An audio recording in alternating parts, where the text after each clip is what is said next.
අද අපි කතා කරන්න යන්නේ ටිකක් බය හිතෙන මාතෘකාවක් ගැනයි. රිටිගල ජයසේන හෙවත් මහා සොහොන් යක්ෂයා. මෙහෙව තමා කතාව පටන් ගන්නේ. ගැමුණු රජ්ජුරුවෝ එලාර රජුව පරදලා ජයගත්තට පස්සේ ගෝඨයිම්බර යෝධයා අලුත් නිවසක් තනා ගෙට ගෙවදීම නිමිත්තෙන් ඉතා විශාල උත්සවයක් සංවිධානය කරලා ගොඩාක් අයට මේ උත්සවයට ආරාධනා කළා. සාදයේ මුලදීම ගෝඨයිම්බර මත්පැන් නිසා මත්වී සිටි නිසා ඔහුගේ බිරිඳ සෝනා කුමරිය පැමිණි අය පිළිගන්න රාජකාරිය කළේ. ඒ අසලින් එදා ගමන් කරපු ආරාධනයකින් තොරව එක විටම මැදිවිය ඉක්ම වූ කළු ඇඟපත මනාව වැඩුණු පුද්ගලයෙකු සාදයට පැමිණි අතර කුමරිය මේ හැඩරුව පවසමින් ඒ බව ගෝඨයිම්බරට පැවසු අතර කියූ හැඩරුව අනුව එක විටම ඔහු හඳුනාගත් ගෝඨයිම්බරයා ඔහුව පිළිගෙන සංග්‍රහ කරන ලෙස සෝනා කුමරියට අණ කළා. ඒ වෙන කිසිවකු නොවේ නම ඇසූ පමණින් බොහෝ දෙනා බියසලිත වන රිටිගල ජයසේන. රිටිගල ජයසේන යනු ගැමුණු කුමරුන්ට ජයපතා යක්ෂ සේනාව මෙහෙවූ ඇතුන් 1000කගේ ශක්තිය ඇති සේනාධිපතිතුමායි. ගෝඨයිම්බර සෙනවිත් මේ ජයසේනට සාදයේ හොඳ හැටි කෑම බීම දී සැලකූ අතර මදුවිතෙහි ප්‍රමාණීය වැඩි වනු විටම සියල්ල අමතක වූ ජයසේන එක විටම සිතට ආ අදහසකට සෝනා කුමරිය වැළඳගත්තය.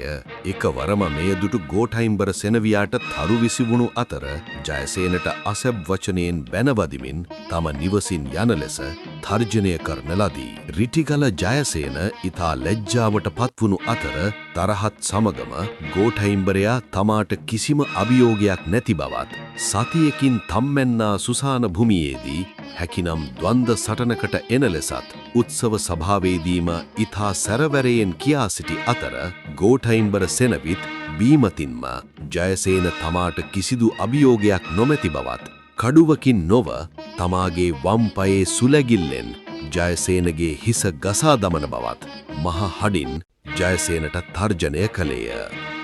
මේ ආරංචිය දැනගත් ගැමුණු රජු වහාම මේ සටන නවත්වා දමන ලෙස අණ කළාත් තම අභිමානය තමන්ට සිදු වූ ලැජ්ජාව මකා ගැනීමට අනිවාර්යෙන් මේ සටන පැවතිය යුතු බව දෙදෙලාම පවසා ඇත.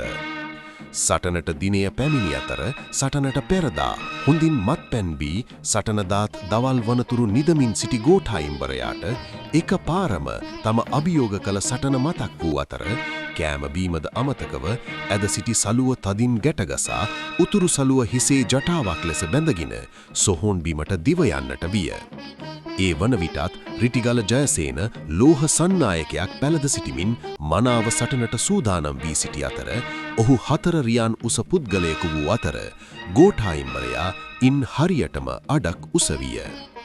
ගෝඨයිම්බරයාගේ සහායට සටන නැරඹීමට පැමිණි අය මෙය දුටු සැනින්ම බොහෝම දුකට පත් වූයේ ගෝඨයිම්බරයා පරාද වේවි යන හැඟීම බොහෝම දිනාගේ සිතට ආනිසාය. තම මිතුරාට ආචාර කළ ගෝඨයිම්බර සටනට පිවිසිය. ආචාර කිරීමත් සමගම හිස ඔසවා සතුරා හෙවත් ජයසේනයාගේ මුහුණ බැලු ගෝඨයිම්බර ඇසිපිය ගහන සැනින් අහසට පැන ජයසේනගේ නිකටට තම වම් පයෙන් දැඩි පහරක් එල්ල කළේය. එක විටම අන්දමන්ද වූ ජයසේනට තමා නමස්කාර කරන සෙනසුරු දෙවියන් සිහිවන විටම හිස කදින් වෙන් වී රිටිගල පැත්තේ කරබගසක රෙදී ඇත.